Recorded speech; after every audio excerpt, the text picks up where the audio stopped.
Dneska nám prišla takáto zaujímavá otázka v správe a tak poďme sa na ňu zodpovedať spoločne. Ako to teda je? Kedy si striháme nálepky pred lampou alebo po vytvrdení?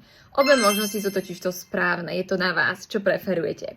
Ja to robím vždy predtým, ako si dám nechty do lampy, práve kvôli tomu, aby som zvyšok odstrihnutej nálepky mohla použiť na pedikúru. Čiže moje nálepky po použití vyzerajú asi takto. A ako môžete vidieť, toto sú stále vlastne použiteľné nálepky, ktoré mi vystačia na pedikúru.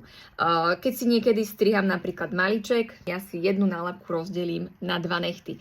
Čiže toto je výhoda, keď si robíte, alebo keď si striháte tie nálepky ešte predtým, ako si ich dáte vytvrdiť do lampy.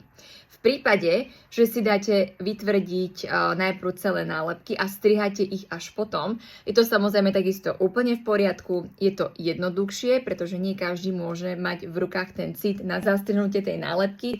Čiže možno, že ten môj spôsob si vyžaduje trojlinka viac praxe, ale hovoríme to veľmi individuálne, každý si vyberte to, čo vyhovuje vám, ale teda obe možnosti sú správne. Ak chcete pedikúru, tak si strihajte nálepky samozrejme pred lampou.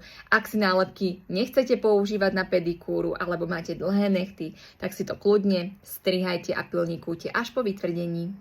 To, na čo ale prosím vás nezabúdajme a robme to všetky rovnako, je, že si treba tie nálepky vždy skovávať pri používaní alebo aj po aplikácii do týchto tmavých púzdier, pretože ak to neurobíte, tak vám tie nálepky na svetle stvrdnú. Je to veľká škoda, ak potom tá nálepka možno neprilne tak na ten necht, ako má, len kvôli tomu, že sme to nezakryli fóliou.